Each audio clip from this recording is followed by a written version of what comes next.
Welcome to my YouTube channel. आज मैं आपको क्लास 9 के लिए डिज़ास्टर मैनेजमेंट से सबक नंबर 2 को पढ़ाऊंगी। तो बच्चों, एग्ज़ाम से मुतालिक पूरे ही चैप्टर की 100% तैयारी करवाऊंगी। सबसे पहले टेक्स्ट बुक के क्वेश्चन आंसर समझाऊंगी।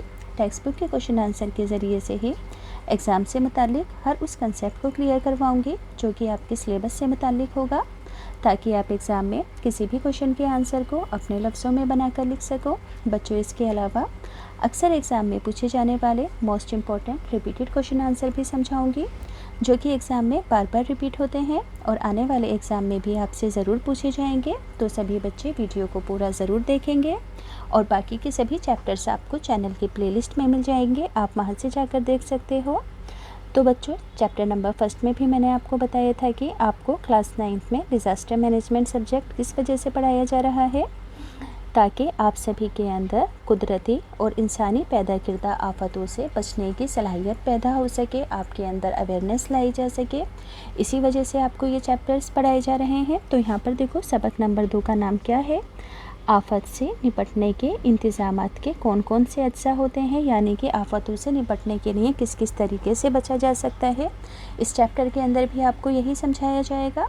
तो टेक्स्ट बुक का सवाल नंबर 1 है, ध्यान से सुनेंगे कि कुदरती आफत की सबसे ख़तरनाक शक्ल क्या है। तो सबसे ख़तरनाक शक्ल कुदरती आफत की ज़लज़ला होती है। एक ख़तरनाक ज़लज़ले की हिंदुस्तान में मिसाल देनी है। तो बच्चों, 30 सितंबर 1993 को महाराष्ट्र के मराठवाड़ा इलाके में बहुत भयानक ज़लज़ला आया था। कब?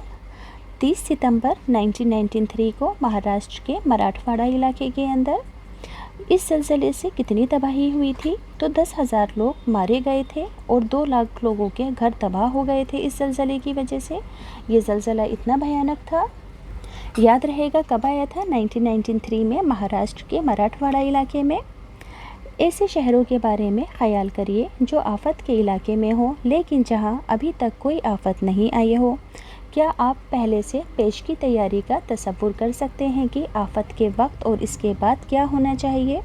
तो आफत के दौरान और उसके बाद मंदरजा झेल काम किए जा सकते हैं ऐसे एरियाज़ के अंदर। ज़ख्मी लोगों को अस्पताल पहुंचाया जाएगा और लाशों को जल्दी दफनाना होगा। दवाइयों और दीगर अशिया की तकसीम की जाएगी ताकि लोगों की मदद की जा सके जल्द से जल्द। हुकूमत और अवामी तंजीमों के ज़रिए बाज़ाबातकारी और राहत के काम चलाए जाएंगे, यानी कि लोगों को राहत पहुंचाने के सारे कार्य किए जाएंगे। किसके ज़रिए? हुकूमत और अवामी तंजीमों के ज़रिए।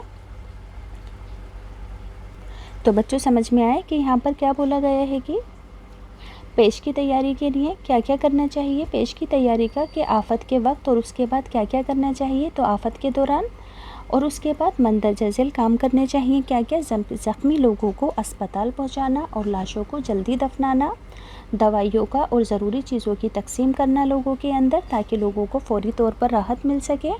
हुकूमत और अवामी तंजीमों के ज़रिए बाज़ाबातकारी और राहत के कामों को जल्द से जल्द लोगों तक पहुँचाना। अगला सवाल है, आप ये क्यों सोचते हैं कि तलबा यानी कि स्टूडेंट और उस्ताज़ा के लिए आफत मज़रात निज़ाम के मज़रात को कम करने के लिए नज़्म को सीखना अहम है? यानी कि यहाँ पर आप ऐसा क्यों सोचते हैं कि स्टूडेंट्स और टीचर के लिए आफत के मज़रात को कम करने वाले निज़ाम को सीखना किस वजह से ज़रूरी है? समझ में आ रहा है सवाल का मतलब कि स्टूडेंट्स और टीचर के लिए मुसीबतों से निपटने के तरीक़ों को सीखना क्यों ज़रूरी है? तो आंसर में क्या लिखोगे कि तलबा और उस्ताज़ा के लिए ज़रूरी है कि उन्हें आफत के मज़रात को कम करने की मालूमात होनी चाहिए। ये क्योंकि कुदरती आफत कहीं पर भी और किसी भी वक्त रोनुमा हो सकती है।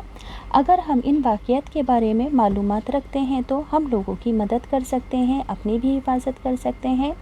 मसरात को कम करना और उसकी मालूमात हासिल करना ज़रूरी होता है, क्योंकि इससे मुमकिना यानी कि आने वाली आफत को काफ़ी हद तक उससे बचा जा सकता है, कम किया जा सकता है। तो तलबा और उस्ताज़ा आफत के ख़तरात से बचने के तरीक़ों को लोगों को बता सकते हैं और आफत की रोकथाम के लिए उस इलाके का नक्शा तैयार कर सकते हैं। इससे उस इलाके की मालूमात भी हासिल हो जाएगी जहाँ पर आफत आने वाली होती है। तो इसी वजह से स्टूडेंट्स का और टीचर्स का आफत के मज़रात को ज़रूर सीखना होना चाहिए। इससे वो अपनी भी और दूसरे लोगों की भी हिफाजत कर सकते हैं। अगला सवाल है, सलमा अपने घर के लिए स्कूल से दोपहर 3 बजे चलती है। रास्ते में बर्फीला तूफ़ान आ जाता है। वो देर से घर पहुंचती है और अपने घर वालों को पूरी कहानी बताती है। आप इस बात को मुख्तसर तौर पर लिख कर बताओ। तो सलमा जम्मू कश्मीर के पहाड़ी इलाकों में रहती है, जहाँ पर सर्दियों में बर्फीली तूफ़ान आते हैं। जब वो घर लौट रही थी तो रास्ते में बर्फ़ का तूफ़ान आ गया। उसने मदद के लिए पुकारा। कुछ लोग उसे बचाने के लिए आ गए। पहले उसे अस्पताल ले जाया गया और इब्तिदाई तबी इमदाद यानी कि फ़र्स्ट एड के बाद उसे अस्पताल से छुट्टी दे दी गई और इस तरह वो देर से अपने घर पहुंची और अपने घर जाकर पूरा वाक़या बयान किया। अगला है इज्तिमाई पहल के ख़ास अवामिल लिखने हैं। तो इज्तिमाई पहल के लिए पहल के ख़ास अवामिल क्या क्या हैं?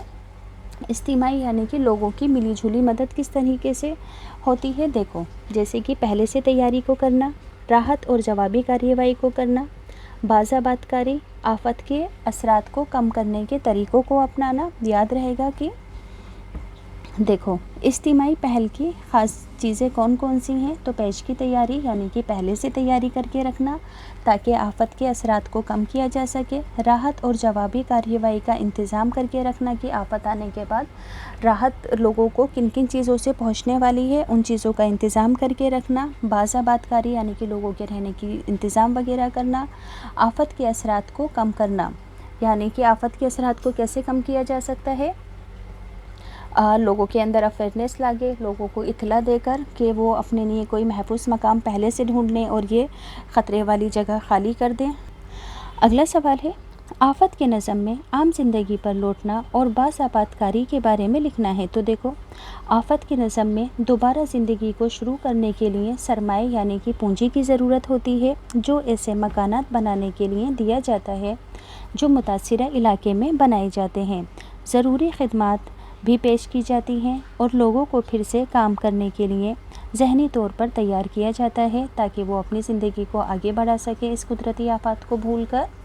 याद रहेगा कि आफत के नज़म में आम ज़िंदगी पर लौटना और बाज़ाबातकारी के बारे में लिखना है। तो एग्ज़ाम में क्या लिखोगे कि आफत के नज़म में दोबारा ज़िंदगी शुरू करने के लिए सरमाए यानी कि रुपए, पैसे और चीज़ों की ज़रूरत होती है जो ऐसे मकानात बनाने के लिए दिया जाता है जो मुतासिरा इलाके में बनाए जाते हैं ताकि लोग उन मकानों को दोबारा रहकर बनाकर अपनी ज़िंदगी की गुज़र बसर कर सके। ज़रूरी खिदमातें भी दी जाती हैं और लोगों को फिर से काम पर लौटने के लिए कहा जाता है ताकि उनकी ज़िंदगी पहले की तरह हो सके।